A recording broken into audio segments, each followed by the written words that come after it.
Hi friends, welcome back to Mazhathulli creations. ഈ channel നിങ്ങൾ ആദ്യമായിട്ടാണ് കാണുന്നതെങ്കിൽ സബ്സ്ക്രൈബ് ചെയ്യാൻ മറക്കല്ലേ. മൈഥിലി കിച്ചണിലേക്ക് വന്നിരിക്കുന്നു.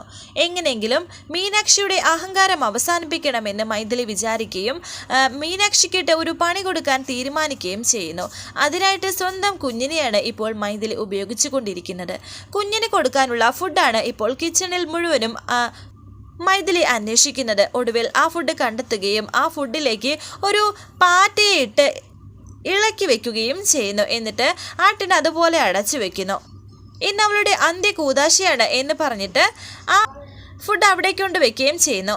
ആ സമയം അങ്ങോട്ടേക്ക് നോക്കിയത് മീനാക്ഷി വരികയും വരുന്നുണ്ട്. നാശം പിടിച്ചവൾ, എല്ലാത്തിനും ഒരു തെളിവ് വേണമല്ലോ എന്ന് മൈഥിലി വിചാരിച്ചിട്ട് മൈഥിലിയുടെ ക്യാമറ തന്നെ അവിടെ ഓൺ ചെയ്ത് വെച്ചു.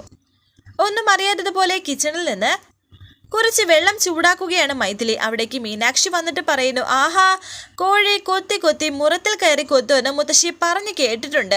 ചെമ്പകമംഗലത്ത് കോഴി വളർത്തൽ ഇല്ലാത്തത് കൊണ്ട് ഞാനത് കണ്ടിട്ടില്ല. നീ വന്ന് ഇവിടുത്തെ കിച്ചണിലും കയറി നിരങ്ങാൻ തുടങ്ങിയോ എന്ന് മീനാക്ഷി ചോദിക്കുന്നു. ഞാൻ കിച്ചണിൽ നിരങ്ങാൻ കയറിയതല്ല, ഒരു ചായ ഉണ്ടാക്കാൻ കയറിയതാണെന്ന് മൈഥിലി പറയുന്നു. നീ ചായ ഉണ്ടാക്കാൻ കയറിയതാണെന്ന് എനിക്ക് വിശ്വസിക്കാൻ പറ്റില്ല. എന്തോ തരികിടയുണ്ടാകുമെന്ന് മീനാക്ഷി. മീനാക്ഷി, എന്തിനും എന്നെ ഇങ്ങനെ കുറ്റം പറയരുത് എന്ന് ദേഷ്യത്തോടെ മൈഥിലി പറയുമ്പോൾ കുഞ്ഞ് കരയുന്നു. എനിക്ക് നിന്നോട് തർക്കിച്ചു നിൽക്കാൻ നേരമില്ല. എൻ്റെ കുഞ്ഞ് വിശന്ന് കരയുന്നു, അതിനെ പാല് തിളപ്പിക്കട്ടെ എന്ന് പറഞ്ഞുകൊണ്ട് മീനാക്ഷി ആ ഫുഡ് എടുക്കുകയാണ്. എന്നാൽ അതിലേക്ക് ആ ലാക്ടോജൻ എടുത്ത് ഇട്ടുകൊണ്ടിരിക്കുമ്പോൾ അതിൽ നിന്ന് കോക്രോച്ച് വന്നത് മീനാക്ഷി കണ്ടില്ലായിരുന്നു.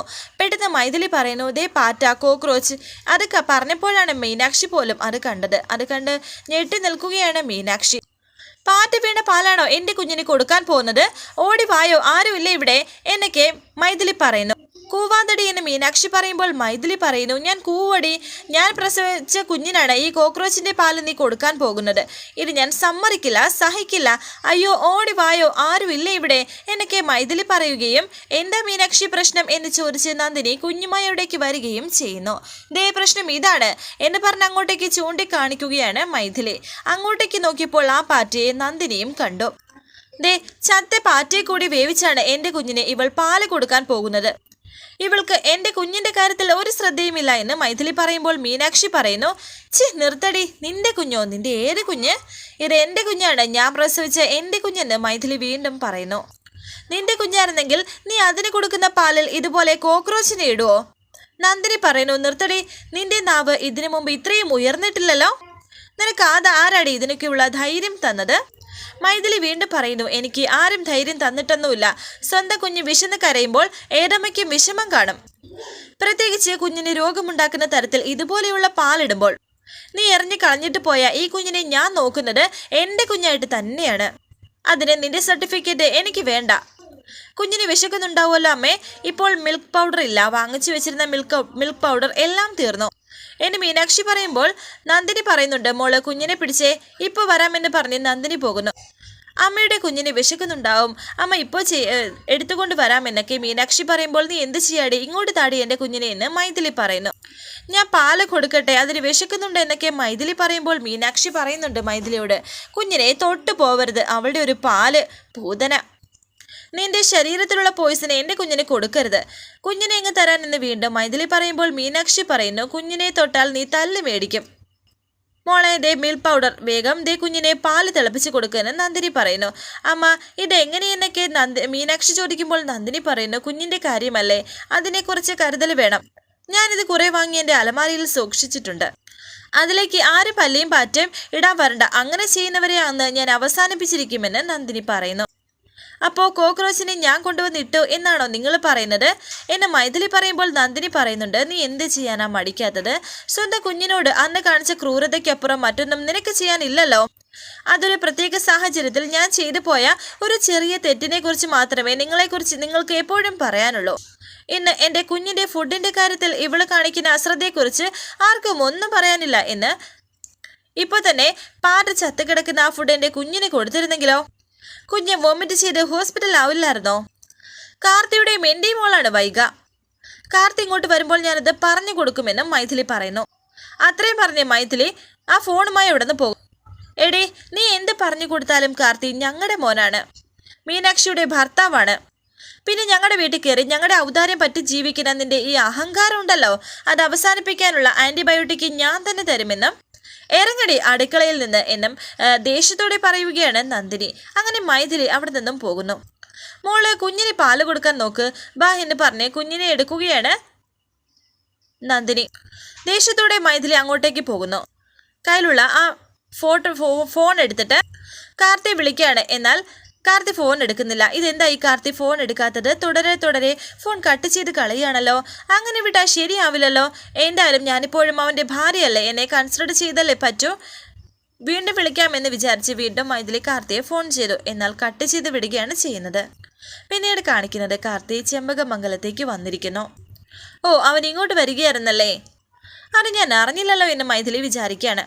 ഞാൻ ഇവരുടെ ആരുടെ മുന്നിൽ തലകുനിച്ച് നിൽക്കാൻ പാടില്ല. ഇവരെ കൊണ്ട് എന്തായാലും സമാധാനം പറയിപ്പിക്കണമെന്നൊക്കെ മൈഥിലി വിചാരിക്കുന്നു. കാർത്തി അവിടേക്ക് വരുന്നു.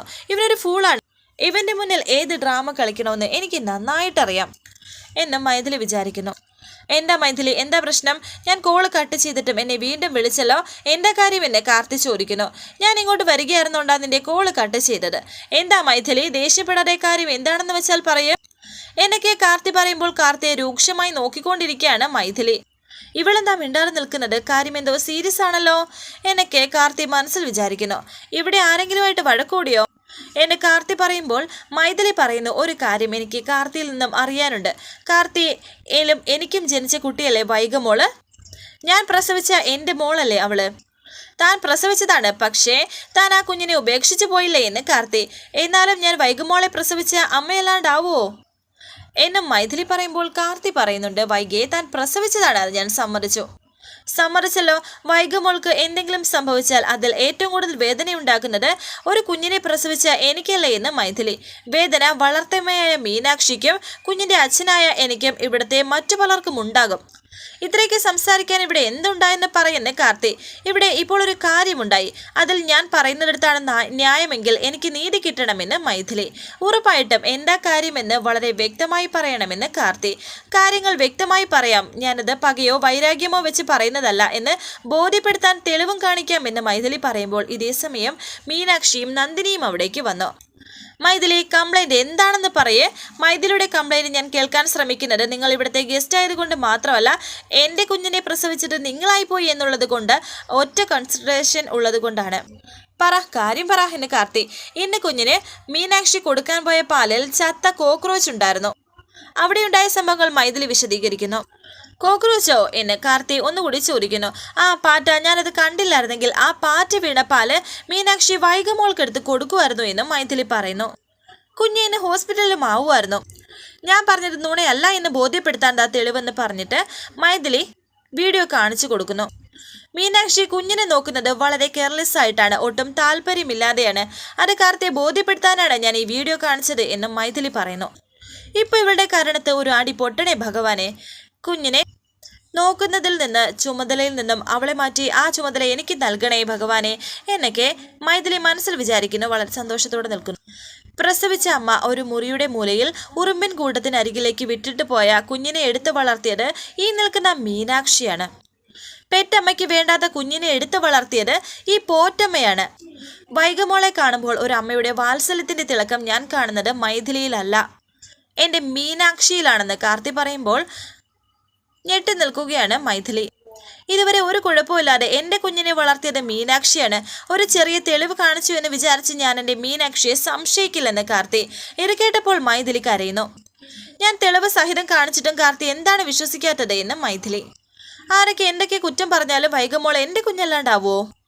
ഇവൾ ഈ പറഞ്ഞതിൽ എന്തെങ്കിലും വാസ്തവമുണ്ടോ എന്ന് ചോദിക്കുന്നു കാർത്തി മീനാക്ഷിയോട്.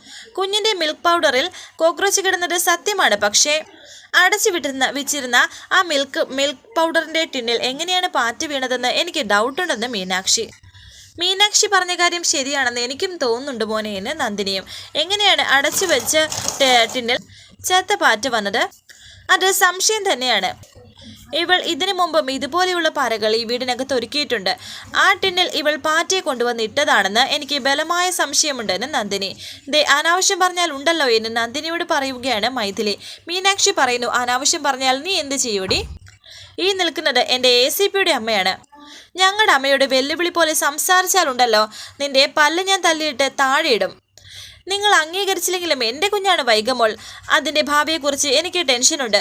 അതിന് കൊടുക്കുന്ന ഫുഡിനെ കുറിച്ച് ഞാൻ സംശയം പറഞ്ഞപ്പോൾ എന്നെ മൈഥിലി പറയുമ്പോൾ കാർത്തി പറയുന്നു, നിർത്ത്, ആരും ബഹളം വെക്കണ്ട. പരസ്പരം സംസാരിക്കുകയോ വഴക്കുണ്ടാക്കുകയോ ഒന്നും വേണ്ട. മൈഥിലി ഒരു കംപ്ലൈൻറ്റ് പറഞ്ഞു. അത് ഞാൻ തള്ളിക്കളയുന്നതുമില്ല, അംഗീകരിക്കുന്നതുമില്ല. സത്യം എന്താണെന്ന് ഞാൻ കണ്ടെത്തിക്കോളാം എന്ന് കാർത്തി പറഞ്ഞു. കുഞ്ഞിൻ്റെ ഫുഡിനെ കുറിച്ചാണല്ലോ മൈഥിലിക്ക് ടെൻഷൻ. അത് നോക്കാൻ മീനാക്ഷിക്ക് നന്നായിട്ടറിയാം. പോരാത്തതിന് ഞങ്ങളുടെ അമ്മയുമുണ്ട്. ഇനി മുതൽ കുഞ്ഞിനുള്ള ഫുഡും മറ്റ് മെഡിസിൻസൊക്കെ എൻ്റെ മുറിയിലിരിക്കട്ടെ എന്ന് നന്ദിനി. അത് ആവശ്യമുള്ളപ്പോൾ മീനാക്ഷി എൻ്റെ മുറിയിൽ കയറി അത് എടുത്താൽ മതിയെന്നും നന്ദിനി പറയുന്നു. ആ മുറിക്കകത്ത് കയറി അഭ്യാസം കാണിക്കാമെന്ന് ആരും വിചാരിക്കേണ്ട എന്നും നന്ദിനി പറയുന്നു.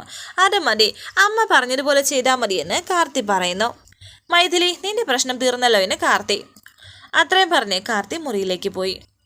നന്ദിനിയും പോയപ്പോൾ ദേഷ്യത്തോടെ മൈഥിലി മീനാക്ഷിയെ നോക്കുന്നു. മീനാക്ഷിയും അതുപോലെ തന്നെ ഒട്ടും കുറയ്ക്കാതെ തന്നെ ദേഷ്യത്തോടെയും രൂക്ഷമായിട്ടും മൈഥിലിയെ നോക്കുന്നു. നിന്നെ കുറച്ചെങ്കിലും തോൽപ്പിക്കാൻ എനിക്ക് പറ്റി, എനിക്ക് അത് മതിയെന്ന് മൈഥിലി സമാധാനപ്പെടുന്നുണ്ട്. എന്നാലും മീനാക്ഷിക്ക് ഡൗട്ടുണ്ട്, എങ്ങനെയാണ് ആ പാറ്റ അടച്ചു വെച്ച ടിന്നിൽ എങ്ങനെ എത്തിപ്പെട്ടു എന്നുള്ളത്. സ്വന്തം അമ്മ ഇവളിത് ചെയ്യുമോ എന്നൊരു സംശയത്തിലാണ് മീനാക്ഷി. പക്ഷേ ഉറപ്പായിട്ടും ചെയ്യുമെന്നുള്ള വിശ്വാസത്തിലാണ് നന്ദിനിയും. വരാനിരിക്കുന്ന പുതുപുത്തൻ എപ്പിസോഡുമായി വീണ്ടും കാണാം. Thank you for watching. Please subscribe, like, share my channel.